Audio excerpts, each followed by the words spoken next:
마태복음 4장 1절부터 11절. 그때에,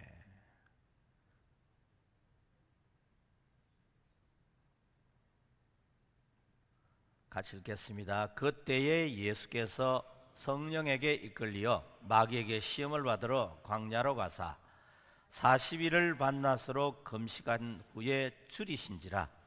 시험하는 자가 예수께 나와서 이르되 내가 만일 하나님의 아들이거든 맹하여 이 돌들로 떡덩이가 되게 하라.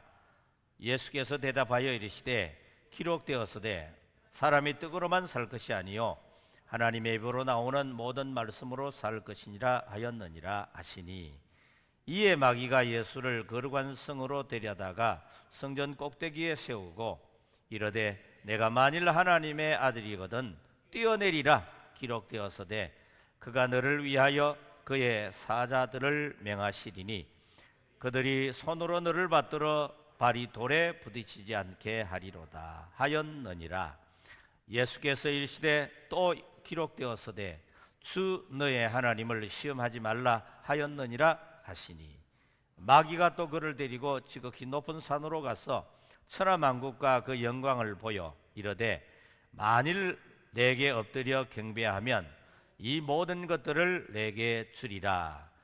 이에 예수께서 말씀하시되 사단아 물러가라. 기록되었으되 주 너의 하나님께 경배하고 다만 그를 섬기라 하였느니라. 이에 마귀는 예수를 떠나고 천사들이 나와 수종드니라.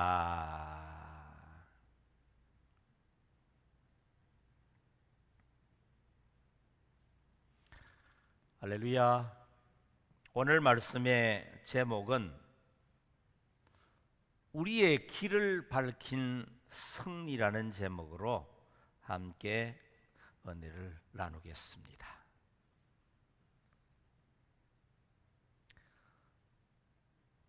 세계에서 가장 큰 차는 무슨 차일까요? 세계에서 가장 큰 차. 맞춰보세요. 미국에 가보니까 한국 차의 크기와 미국 차의 크기가 달라요. 컨테이너를 싣고 다니는 차, 엄청난 그 공사 현장에서 크나큰 트럭이 움직이는 걸 봤습니다. 최고 큰 차는 아프리카입니다. 아프리카.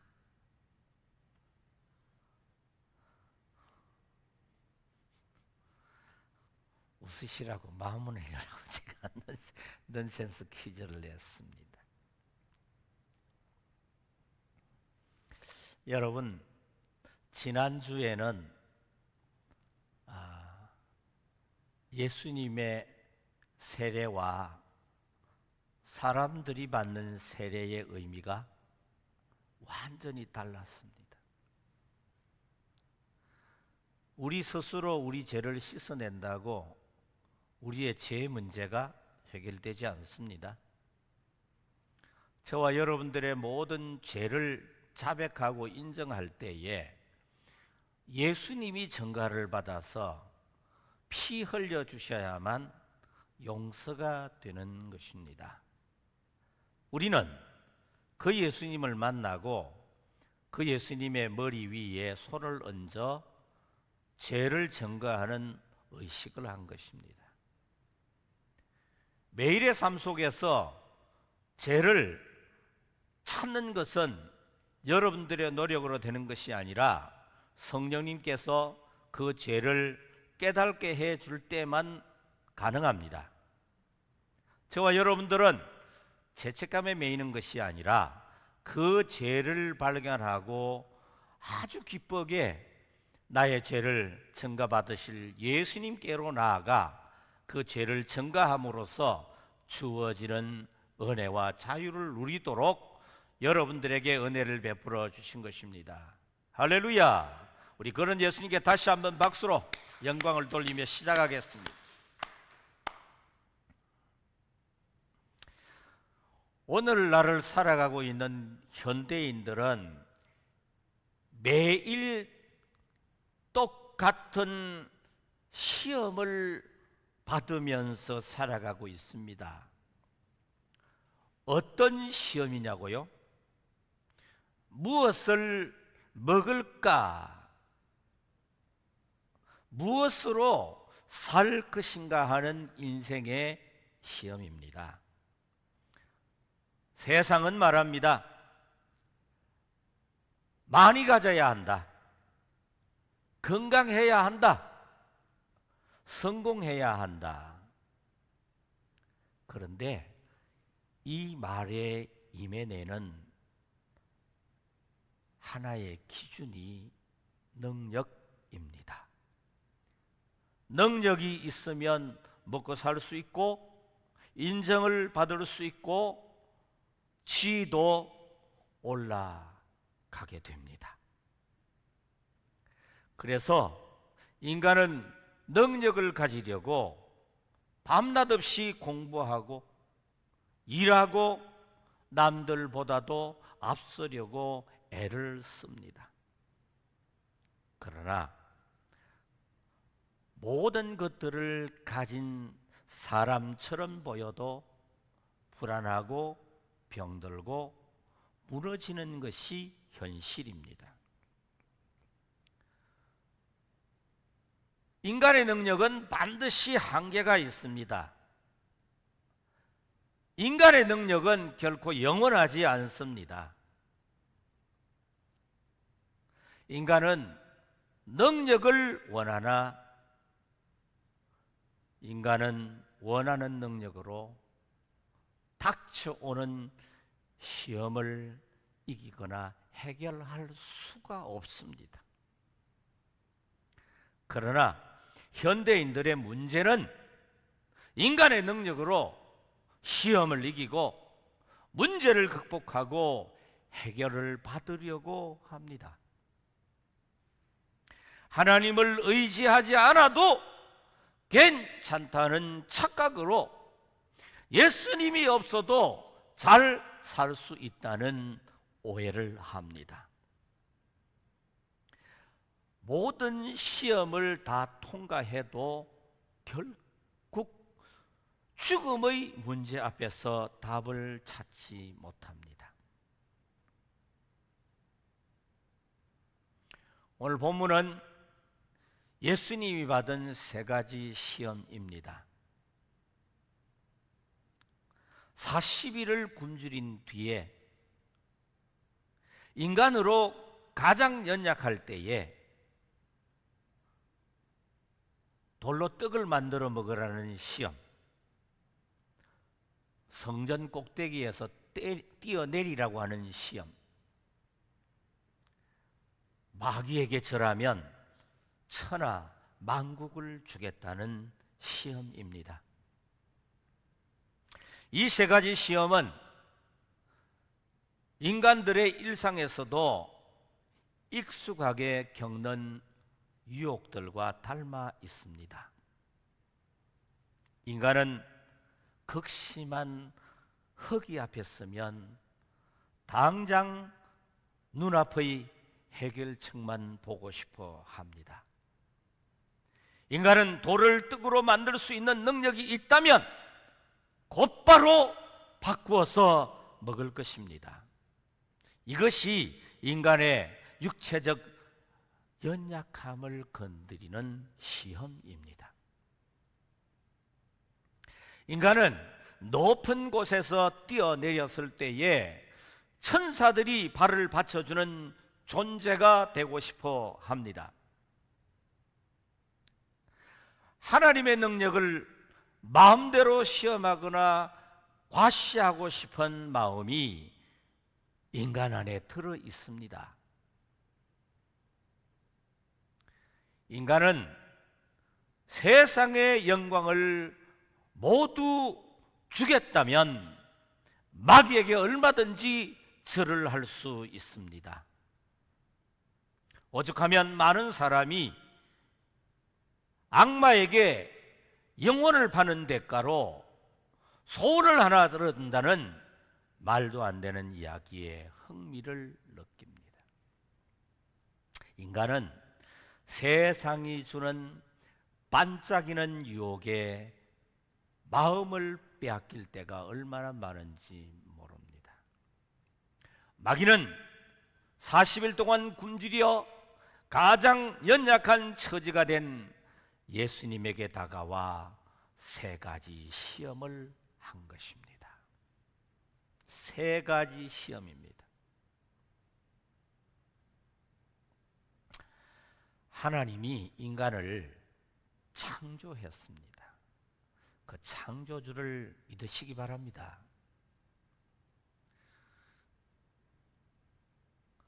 인간을 흙으로 빚어 만드셨지만 하나님의 영을 불어넣는 순간 피조물 중에 어떤 되었습니다.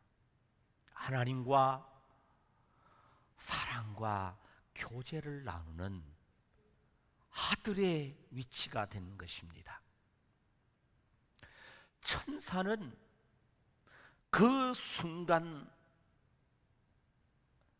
생각지도 못한 곳에서 자기 자신의 위치가 순식간에 바뀌어졌습니다. 인간을 보고 시기한 타락한 천사 마귀는 인간의 약점을 파고들어서 처참히 무너지는 결과를 보기를 원했습니다. 마귀가 미혹하는 시험들은 창세기의 아담과 하와를 무너뜨린 고도의 전략입니다.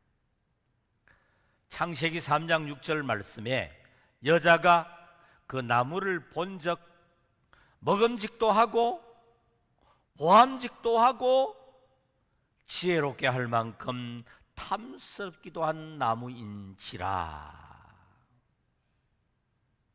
인간은 에덴 동산에서 모든 것이 풍족한 상태였음에도 불구하고 눈앞의 유혹에 곧바로 넘어갑니다.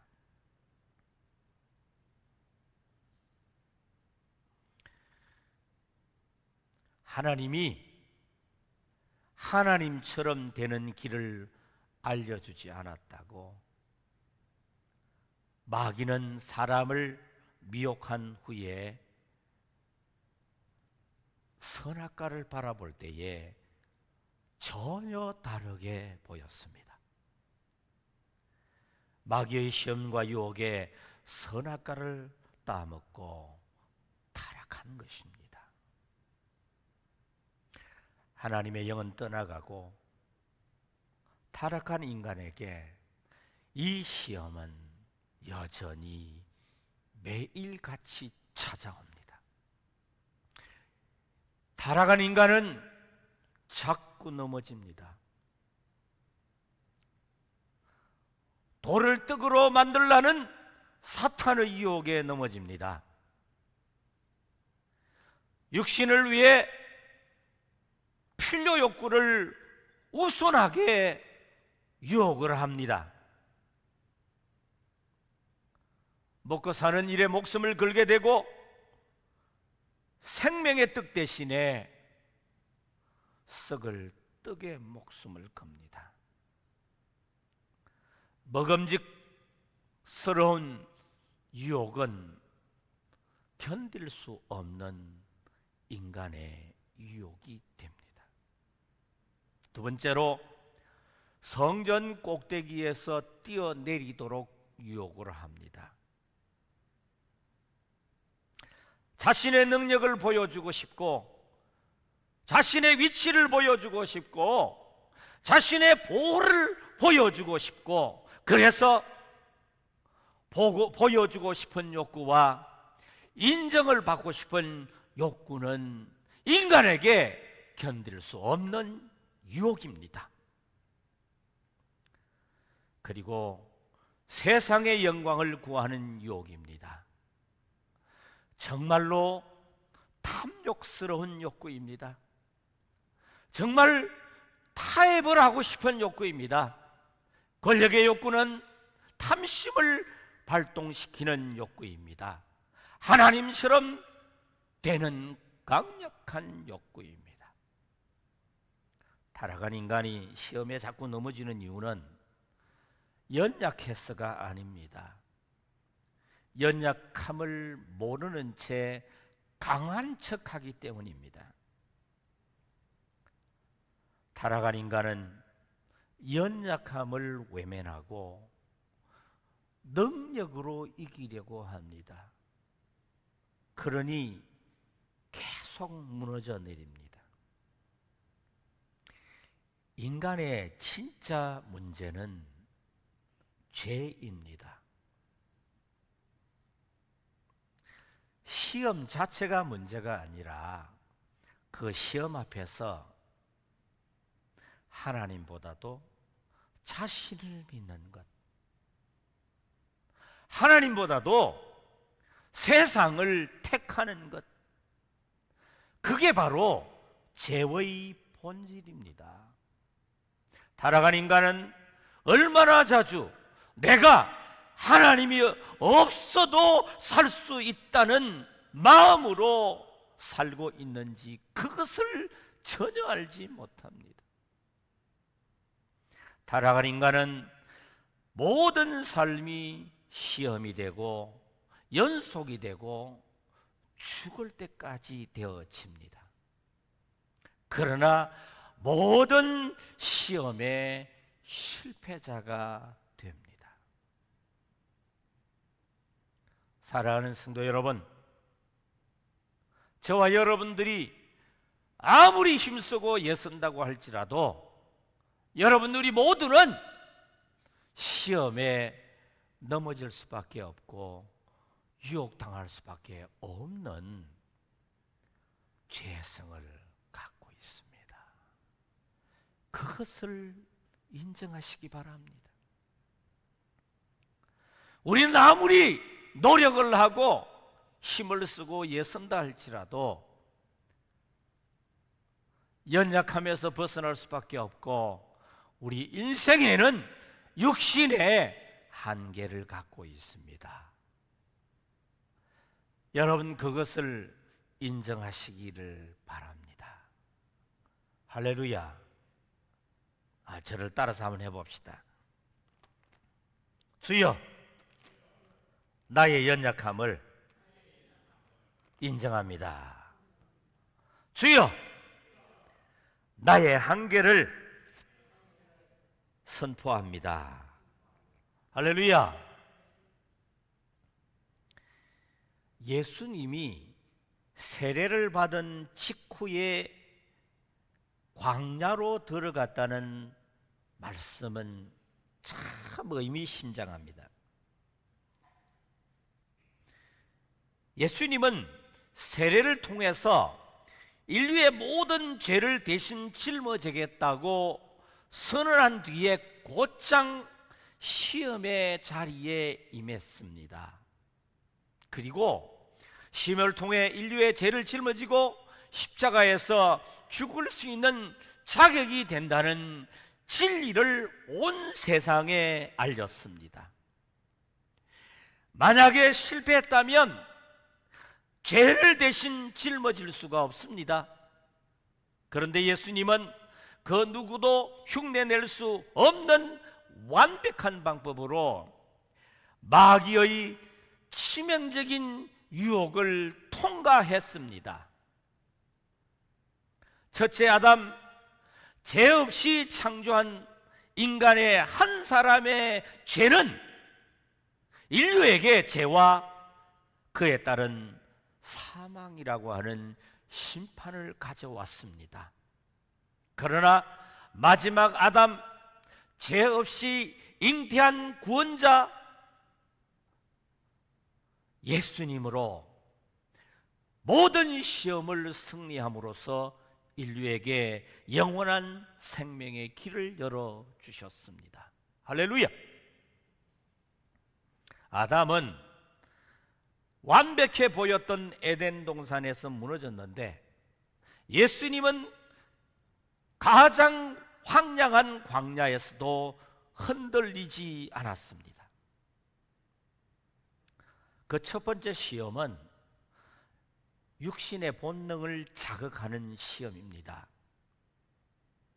돌들을 떡이 되게 하라. 예수님이 배가 고프시다는 것을 마귀는 잘 알고 있습니다. 배가 고픈 것은 죄가 아닙니다. 그러나 그 배가 고픈 것을 해결하는 방식이 문제입니다. 마귀는 말을 합니다. 너가 하나님의 아들이라면 너의 능력으로 너의 배를 채우라. 이렇게 말합니다. 예수님은 그 유혹을 거절합니다. 예수님은 자신이 죄인이 된 사람들의 영원한 생명의 양식에 떡이 되기 위해서 죽음의 십자가로 걸어가는 길을 멈추지 않았습니다. 마귀는 내가 정말 하나님의 아들이라면 여기서 뛰어내려 보라, 너의 능력을 증명해 보라 라고 집요하게 유혹했습니다. 예수님은 그 쉬워 보이는 제안을 단호하게 뿌리쳤습니다. 그 이유가 과연 무엇일까요? 왜 편안한 길을 거절하고, 왜 편안한 길을 거절하고 인간이 하나님을 배신한 책임까지 감당하려고 했을까요? 마태복음 4장 5절 말씀에 이에 마귀가 예수를 거룩한 성으로 데려다가 성전 꼭대기에 세우고, 성전 꼭대기에 올라가는 일이 뭐가 그렇게 어려운 시험일까요? 여러분, 그렇게 생각해 본 적이 없으십니까? 그러나 여러분, 성전 꼭대기에 올라가는 것은 너무나도 힘든 시험입니다. 예수님은 이 세 가지 시험을 맞이했을 때에 이미 40일 동안 아무것도 먹지 못한 상태입니다. 보통 사람이라고 하면 3일만 굶어도 몸을 가리우기가 어렵습니다. 그런데 예수님은 죄인을 대신해 죽겠다는 그 사명을 지니고 자기가 겪는 허기와 갈증을 기꺼이 견디셨습니다. 마귀는 돌을 떡으로 만들어 먹으라는 첫 번째 시험이 실패로 돌아서자 이번엔 더 교묘한 방법을 씁니다. 예수님의 신분은 하나님의 아들입니다. 마귀는 성전 꼭대기라고 하는 극다적인 상황을 활용했습니다. 내가 이 두 가지 아이템을 사용하면 예수님도 어쩔 수 없이 쓰러질 거야. 마귀는 분명히 확신했습니다. 그렇다고 마귀가 예수님을 번쩍 들어서 성전 꼭대기에 올린 것이 아닙니다. 예수님은 직접 발걸음을 옮겼습니다. 예수님이 첫 번째 시험을 통과했다고 해서 음식이 주어지지 않았습니다. 한 모금의 물도 한 조각의 떡도 없는 그 상태 그대로 다시 광야에서 예루살렘으로 걸어갔습니다. 낮에는 뜨거운 태양과 밤에는 차가운 바람이 불어대는 광야를 지나서 성전이 있는 곳에 힘겹게 갔습니다. 그것만으로도 이미 숨이 턱에 찰 지경이었습니다. 간신히 성전에 도착한 뒤에는 또다시 성전 꼭대기까지 올라가야 했습니다. 평소라면 성전 꼭대기에 올라가는 것은 그리 어려운 일이 아닙니다. 문제는 기력이 바닥난 상태라면 한 발자국도 전진하기가 고통스럽다는 것입니다. 그러나 예수님은 인간들을 향한 사랑의 마음을 품고 지체 없이 앞으로 나아갔습니다. 배고픔과 피곤해 지친 몸이었지만 계단을 기어 오르듯 한 걸음 한 걸음 내딛고 있습니다. 얼굴에는 땀이 비 오듯 흘러내리고 입에서 내쉬는 호흡은 점점 가빠지고 온몸의 뼈와 근육은 고통스러웠습니다. 그럼에도 예수님은 묵묵히 그 길을 갔습니다. 이미 40일을 금식한 예수님은 돌바닥 계단을 기어 올라갈 만큼 극도로 지쳐져 있습니다. 주 너의 하나님을 시험하지 말라 말씀하심으로 성전 꼭대기에서 시험을 이기셨습니다. 그런데 다시 성전 아래로 내려와야만 했습니다. 두 번째 시험도 실패한 마귀는 화를 참지 못했고 한층 더 비열한 계략을 꾸몄습니다. 예수님이 힘겹게 내려오는 그 순간 갑자기 성전 관리인이 나타나서 무자비하게 매질을 해댑니다. 어찌 보면 지금은 능력을 쓰셔서 이 고통에서 벗어나야 할 터인데 라는 생각이 들 수도 있습니다. 예수님은 결코 그러하지 않았습니다. 오히려 고통이 클수록 죄인을 향한 사랑의 결심을 더욱 단단히 붙들었습니다. 예수님은 뛰어내리면 영광이 되고 그러나 기어 내려오면 성전 관리인에게 매질이라는 두 가지 선택 중에서 기어 내려오는 선택을 했습니다. 도대체 인간이 무엇이기에 예수님이 이렇게까지 하셔야 했을까요? 마귀의 두 번째 시험은 능력이라는 달콤한 함정이 있습니다. 성전 꼭대기에서 뛰어내려도 천사들이 당신을 지켜줄 것이니 멋진 기적으로 모든 사람을 사로잡아 보라는 유혹이었습니다. 누군가에게는 이 제안이 참으로 매력적으로 들릴 수 있습니다. 그러나 이 능력을 이용해 영광을 얻어버리면, 이 능력을 이용해서 예수님이 영광을 얻어버리면 죄인을 대신해서 십자가에 달려 죽어야 할 이유가 사라져버리고 맙니다. 십자가의 죽음 외에는 어떤 놀라운 기적도 죄의 문제를 해결하지 못합니다. 십자가 죽음 없이는 우리와 모든 인류의 죄 사함이 없기 때문입니다.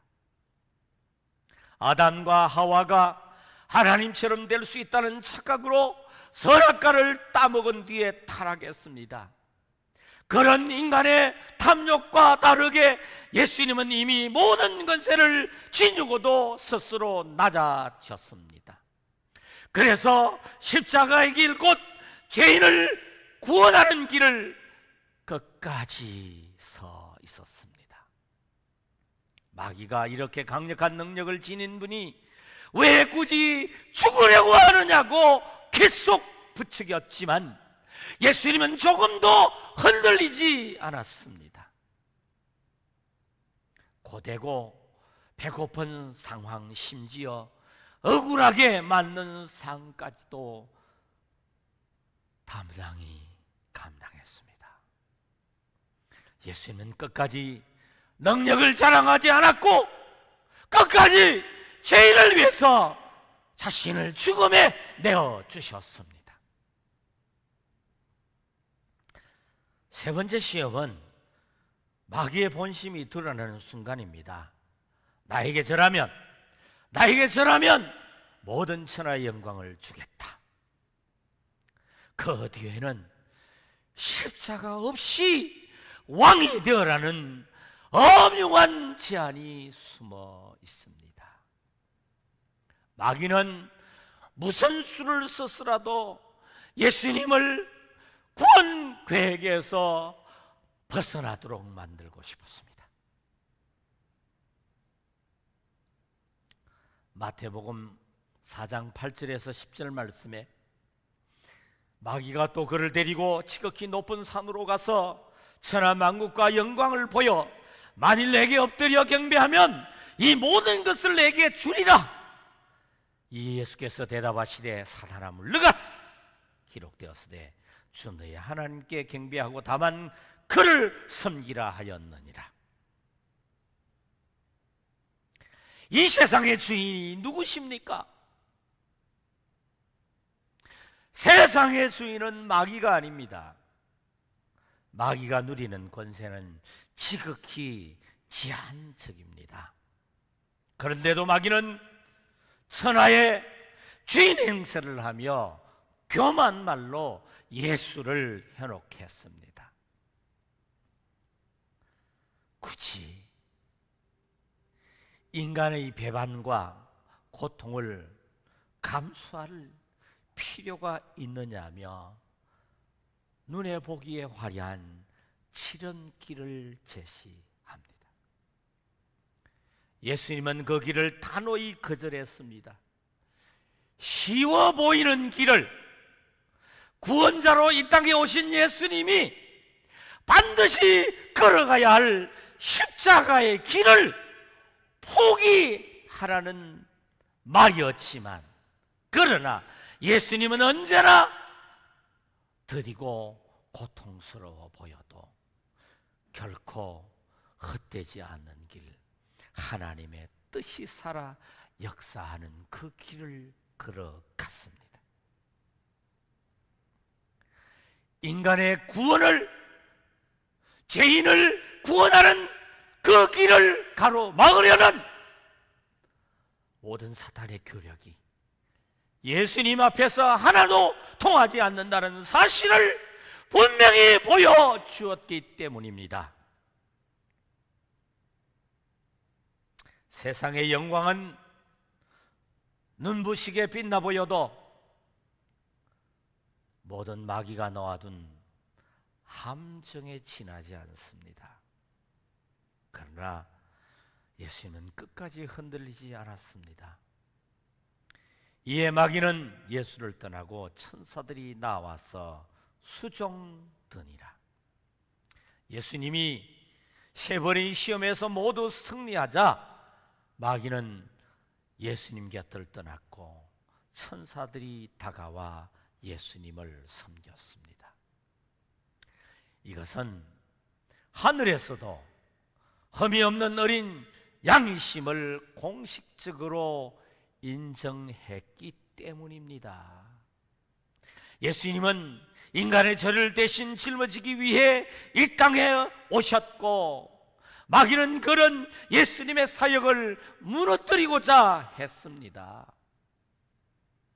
예수님은 시험을 통해 급심한 굶주림과 사람의 인정의 유혹과 눈부신 영광의 유혹까지도 무너뜨리지 못한 완벽한 순종을 보여주셨습니다.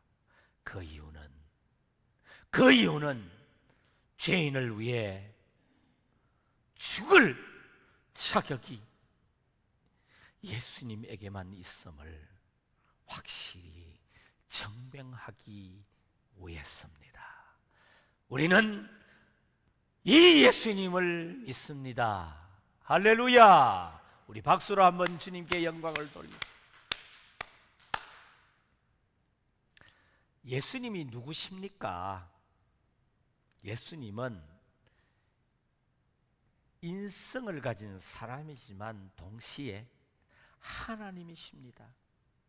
사탄은 다 알고 있습니다. 내가 만일 네가 하나님의 아들이라면, 내가 하나님의 아들이라면 이 말은 곧 진짜라는 측면을 해보라는 유혹입니다.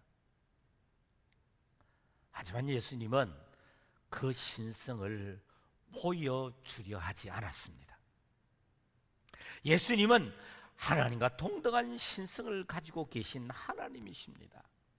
그러나 신성을 드러내는 것이 목적이 아니라 죄인된 인간들을 구원하는 길을 걸어가시는, 자신이 죽는 길이 그가 이 땅에 온 목적이기 때문입니다. 마귀는 인간에게 유혹하여 성공했지만 예수님에게는 그 방법이 통하지 않았습니다. 예수님은 인성을 입고 오셨지만 전능한 능력이 있는 분이십니다. 무에서 유를 창조하신 하나님이십니다. 죽은 자를 살릴 수 있는 전능자이십니다.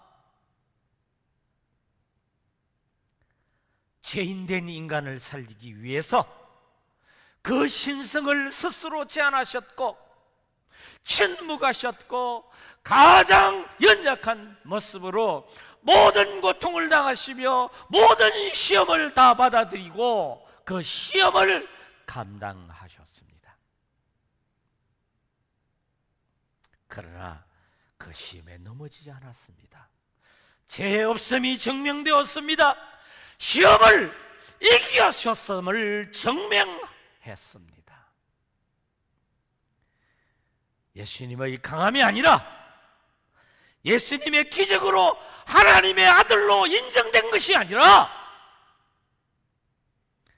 예수님 자신이 스스로 영광이 아니라 하나님만을 경배하는 영광으로 모든 시험을 이기셨습니다. 신성을 제한하여 택하신 자기 백성들을 죄를 위해서 십자가의 죽음의 길을 포기하지 않으셨습니다. 이 모든 시험을 흠과 죄가 없이 이길 수 있는 신성을 갖고 계신 예수님이십니다. 우리는 그 예수님을 믿습니다. 할렐루야. 다시 한번 우리 박수로 주님께 영광을 돌립시다. 우리 예수님이 누구십니까? 하나님이십니다. 그러나 예수님은 하늘의 보좌와 영광을 누리고 이 땅에 내려오셨습니다. 창조주 하나님이 피조물의 형체를 입고 오셨습니다. 주인이 종으로 내려오신 것입니다. 예수님은 그렇게 할 필요가 전혀 없습니다. 그러나 오늘 광야로 가셨습니다. 시험을 받으러 가셨습니다. 자신을 위한 것이라고 한다면 시험을 받을 필요는 없습니다. 시험에 넘어진 인간을 위해 죄인을 구원하는 구원자로 시험을 받아들인 것입니다. 사탄은 예수님을 시험합니다. 돌들을 떡으로 먹으라고, 성전 꼭대기에서 뛰어내리라고, 자신에게 절하면 천하 만국을 주겠다고. 마귀는 너가 하나님의 아들이라고 한다면, 그러면 십자가 없이도 죽음 없이도 편안하게 하나님의 아들로서 영광을 얻을 수 있다. 왜 시험을 받으려고 하느냐? 왜 고통의 길을 택하느냐? 왜 죽는 길을 택하느냐고. 그 길을 가지 말라고 가로막고 미혹하고 유혹을 했습니다. 그러나 예수님은 그 모든 마귀의 유혹을 거절하셨습니다. 자신이 창조한 사랑의 대상이 타락하여 죽은 영혼이 되었습니다.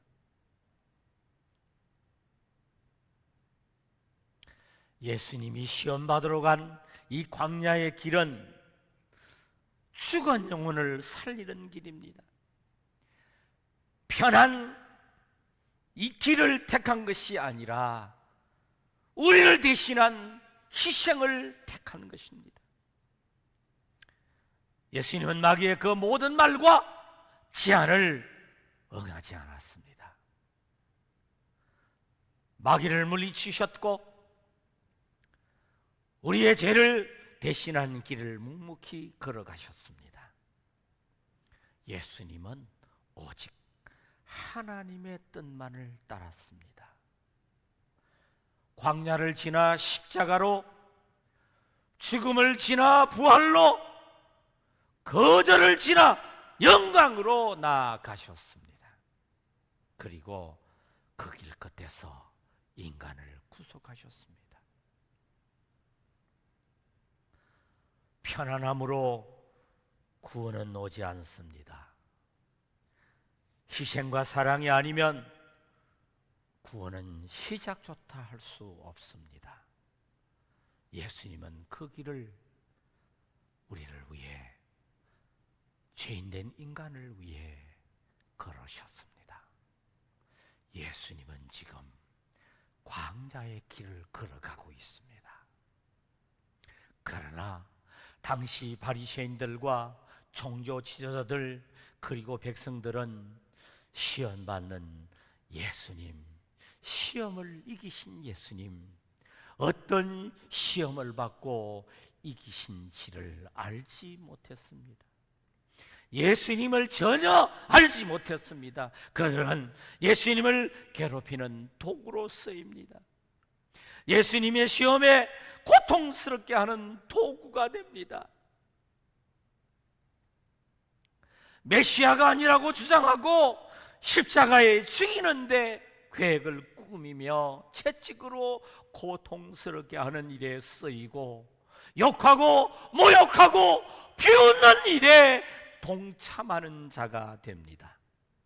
예수님은 죄인이 받아야 할 고통과 저주를 다 담당하셨습니다. 하나님의 진노마저 다 담당하여 주셨습니다. 우리는 그 인성을 가지신 예수님을 믿습니다. 할렐루야. 우리 박수로 다시 한번 영광을 돌립시다.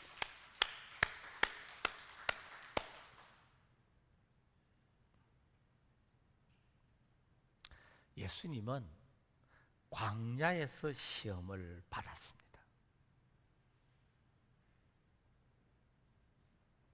세 가지 시험입니다. 하지만 예수님은 세 번 모두 죽음을 선택하셨습니다. 예수님의 승리는 능력의 발휘가 아니라 구속을 위한 죽음이었습니다. 사탄은 말합니다. 이 돌을 떡이 되게 하라. 예수님은 배가 고팠습니다. 예수님은 떡을 만들 능력이 있었습니다. 하지만 예수님은 자신을 위해 떡을 만들지 않으셨습니다. 왜입니까? 자신이 떡이 되어야 하기 때문입니다. 그분은 떡을 거절하셨고 십자가에서 찢기시는 떡이 되셨습니다. 사람이 떡으로만 살 것이 아니요 하나님의 입에서 나오는 모든 말씀으로 살 것이다. 이 말씀은 바로 예수님 자신을 말씀합니다. 그분은 첫 시험에서 자신의 굶주림을 해결하는 길이 아니라 우리의 생명을 살리는 생명의 떡이 되는 길을 선택하셨습니다. 할렐루야!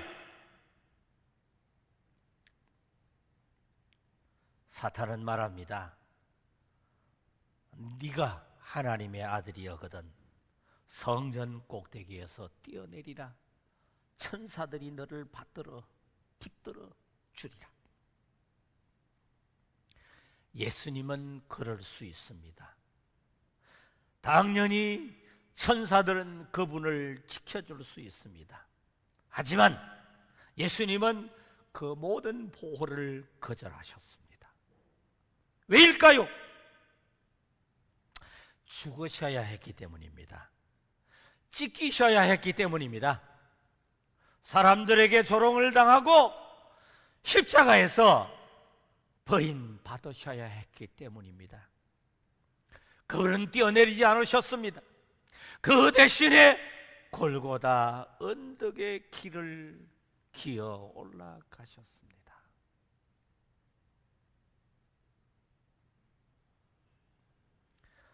예수님은 주 너의 하나님을 시험하지 말라. 그 말은 곧 나는 하나님이지만 보호받는 길을 버리겠다는 뜻입니다. 죽는 길이 아들의 길로 선택했습니다. 할렐루야. 또 사탄은 말을 합니다. 내게 엎드려 경배하라. 그러면 이 모든 영광을 내게 주겠다. 이것은 화려한 길입니다. 왕이 되는 길입니다. 존귀함을 얻는 길입니다. 하지만 예수님은 그 자리를 거절하셨습니다. 왜입니까? 왜입니까? 우리 한번 해봅시다. 우리 예수님께 다시 한번 여러분 모두가 물어봅시다. 왜입니까? 아니, 소리 내서 해보세요. 왜입니까? 그분은 세상의 영광을 얻기 위해서 이 땅에 오신 것이 아닙니다. 십자가에서 치욕을 지기 위해서 오셨기 때문입니다.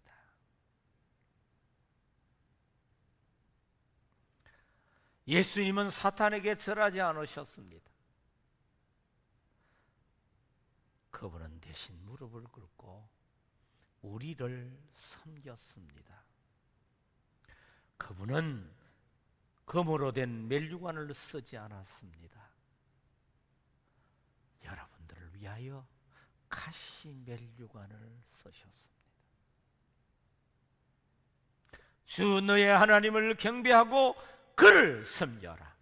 그분은 사탄의 제안을 거절하시고 하나님의 뜻을 이루셨습니다. 예수님은 이 세 가지 시험 앞에서 모두 자신이 살 수 있는 길을 거절하셨습니다. 그분은 자신을 위해 살지 않으셨습니다. 우리를 위해 죽기를 선택하셨습니다. 세상은 우리는 능력으로 이기려고 하지만 예수님은 죽음으로 승리하셨습니다. 그 길이 구속의 길이었고 그 길이 부활의 길이었습니다. 영광은 예수님이 죽음을 통과할 때에 옵니다.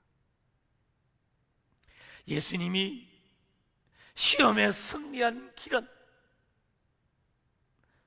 죽음을 선택하고 포기하던 것이 시험의 승리였습니다.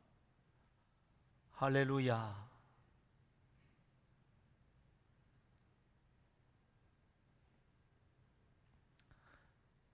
시험이란 자격의 증명입니다. 여러분, 힘들게 하는 것이 아니라 그것을 통해서 합당한 자격을 증명하는 수단입니다. 인간은 전능자가 아닙니다. 어려움이 있고 한계가 있습니다. 그러나 인간은 누구나 인정받고 싶어 합니다. 빨리 성공하고 싶고 쉽게 영광을 얻고 싶어 합니다.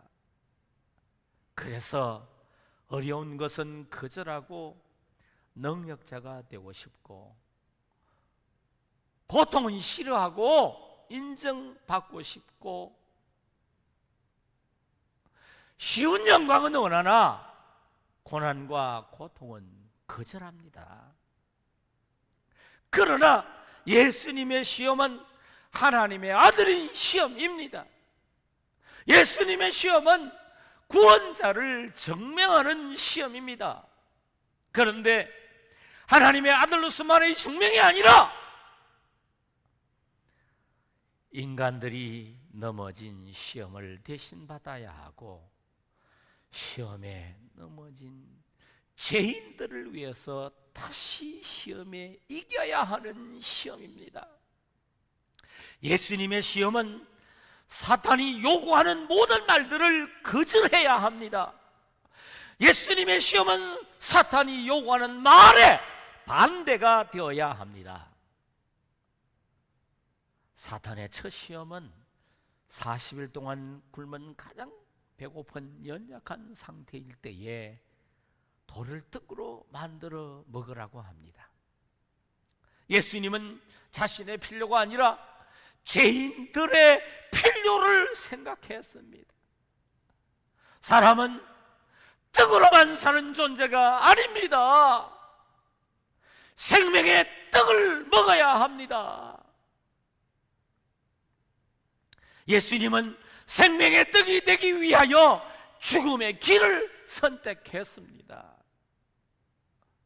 우리가 주일날 와서 성찬을 하는 이유는 무엇입니까?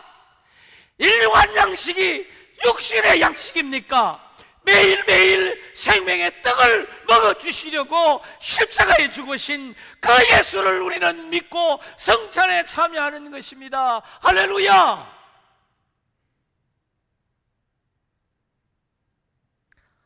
사탄은 두 번째 시험을 했습니다. 성전 꼭대기에서 뛰어내리라고 말했습니다. 하나님의 아들이니 하나님의 천사가 와서 보호해 줄 것이라고 했습니다. 성전 꼭대기에서 뛰어내리는 단 한 번의 기적으로 하나님의 아들로 인정받게 될 것이라고 제안했습니다. 여러분, 할렐루야! 메시아의 증명은 기적과 인정받는 것이 아니라 대속을 위한 죽음입니다. 예수님의 대속의 죽음의 길을 마귀는 가로막지 못했습니다. 사탄은 세 번째 시험에서 예수님에게 이렇게 말합니다. 이 모든 천하 만국의 영광을 다 내게 주리라. 다만 나에게 엎드려 경배하라. 이 얼마나 매력적인 제안이겠습니까?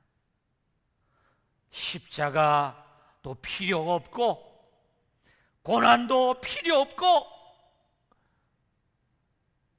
피 흘림도 필요가 없고 세상의 왕이 될 조건이었습니다. 하지만 주님은 단호히 거절했습니다. 사탄아 물러가라. 기록되었으되 주 너희 하나님께 경배하고 다만 그를 섬기라 하였느니라. 예수님은 십자가로만 승리할 수 있는 길을 택하셨습니다. 우리의 왕이신 예수님은 고난 없는 영광이 아니라 고난을 통해 영광의 길을 가셨습니다. 십자가를 통해서만 부활이 오고 죽음을 지나야 생명이 주어지며 거절을 견뎌야 하늘의 승리가 임하는 것입니다. 예수님의 거절은 결코 연약함 때문이 아니었습니다. 그 거절은 성도의 영원한 승리를 위한 선택된 고난이었습니다. 할렐루야. 예수님은 성령에 이끌려서 광야로 갔습니다. 마귀는 인간을 에덴 동산에서 선악과를 왜곡하는 말을 하고 유혹을 해서 마귀의 말을 듣고 순종함으로써 넘어지게 했습니다.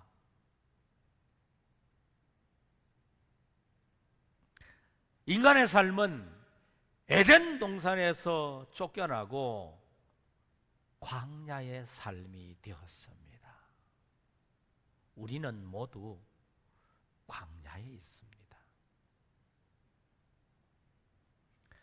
예수님이 그 광야에 오셨습니다. 마귀는 그 예수님을 시험합니다. 아담을 넘어지게 한 것으로 유혹합니다. 먹음직한 것으로 유혹합니다. 배고픈 너를 위해 돌을 떡으로 만들어 먹으라고 합니다. 예수님은 거절합니다. 선정 꼭대기에 뛰어내리는 것은 인정받으라는 것인데 예수님은 그것을 거절합니다. 천하의 영광을 주겠다고 유혹을 합니다. 예수님은 천하의 영광마저 거절합니다. 예수님께서 인간을 구원하기 위한 유일한 길과 방법은 십자가를 지고 죽는 것입니다. 그 길을 마귀는 가로막지 못했습니다. 예수님은 시험을 통과하셨습니다. 그리고 그때 하늘이 움직입니다. 이에 마귀는 예수를 떠나고 천사들이 나와서 수종드니라. 시험이 끝나자 하늘이 반응을 합니다. 하늘의 사자들이 내려옵니다. 예수님의 손을 붙듭니다.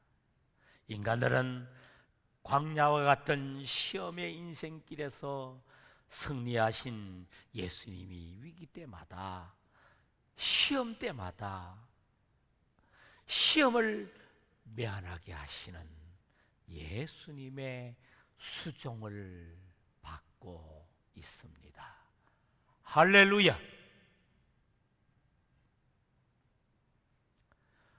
오늘 우리 성도들에게 주어지는 복은 무엇입니까? 우리 성도들도 늘 시험을 받고 그 시험과 싸우고 있습니다. 자신의 연약함과 반복된 시험과 유혹과 싸움에서 때때로 이기는 것 같고 때때로 넘어지면서 살고 있습니다. 그런데 오늘 예수님의 시험 이야기를 들으며 우리는 새로운 소망을 보았습니다. 예수님이 이기셨기 때문에 우리는 더 이상 치기 위해 싸우는 자가 아닙니다. 예수님의 승리는 그분의 이야기로 끝나지 않습니다. 그분의 승리는 성도의 승리가 되었습니다. 성도들의 유혹 앞에서 이미 예수님은 먼저 이기셨습니다. 성도의 시험 앞에 이미 예수님은 승리를 확정하셨습니다. 그러므로 성도는 그분 안에 있기만 하면 됩니다. 예수님을 믿으면 됩니다.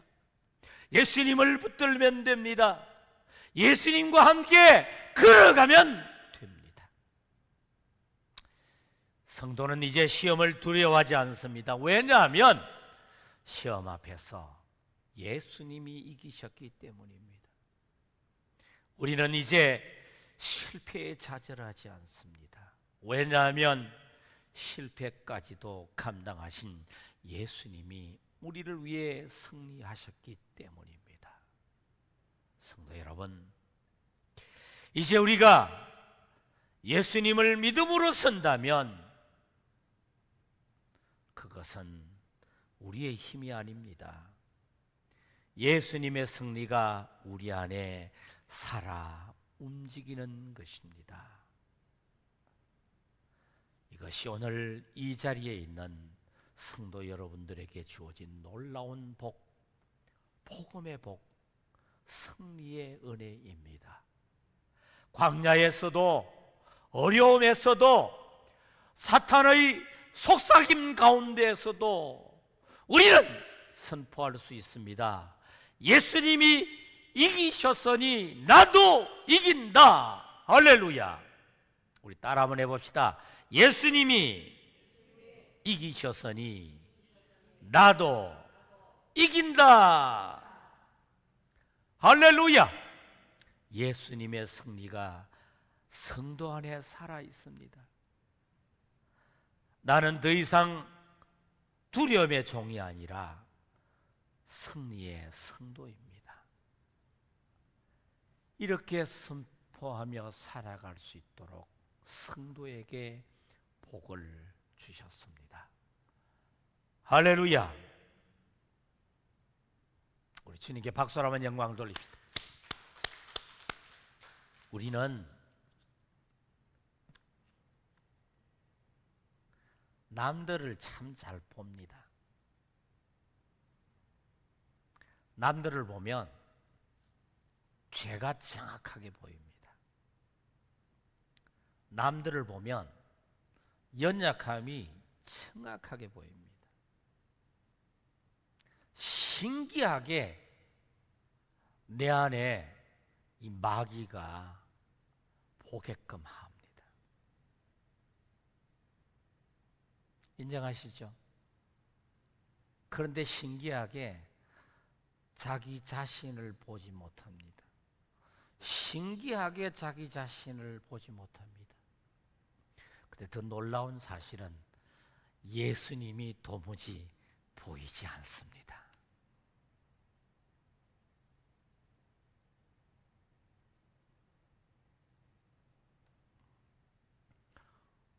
지난주에 예수님이 여러분들 머리에 여러분들의 손이 누구 머리에 옮겨졌습니까? 요단강에 계신 예수님을 보았어요. 오늘 예수님은 지금 어디에 계십니까? 광야에 길을 걷고 있습니다. 여러분, 우리의 삶은 어디입니까? 에덴 동산입니까? 광야입니까? 광야의 그 길에, 일하는 그 길에, 땀을 뻘뻘 흘리는 그 길에, 햇볕이 내리치는 그 떼약볕 그 길에, 그 길에서 땀을 흘리며 여러분들이 힘들어하고 고통스러워하는 그 길에, 요즘 장로님은 불 가까이에서 일을 안 하십니까? 하고 있습니까? 안 하고 계십니까? 지옥불 같은 불길에서 우리 장로님은 10년 넘게 고통스럽게 일했습니다. 우리 저 원집사님은 얼마나 대학교에 가서 일로 했으면 탈수 현상이 돼가지고서 일주일 동안 몸살이 나가지고 드러누워 있었다는 사실을 혹시 우리 권사님은 알고 계십니까?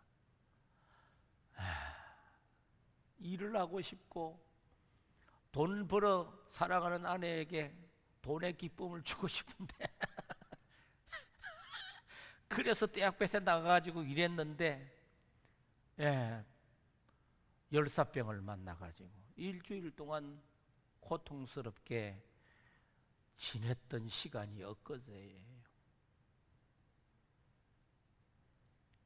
지금 바깥에 어마어마한 대학볕이 단 10분도 나가서 일을 할 수가 없어요. 그런데 여러분, 그 광야의 고통이 힘들고 짜증나고 힘들었다고 생각했지, 지금 그 땀을 흘리고 고통스러운 그 길에 성전 꼭대기를 향하여 기어 올라가는 예수님을 여러분 생각해 보셨습니까?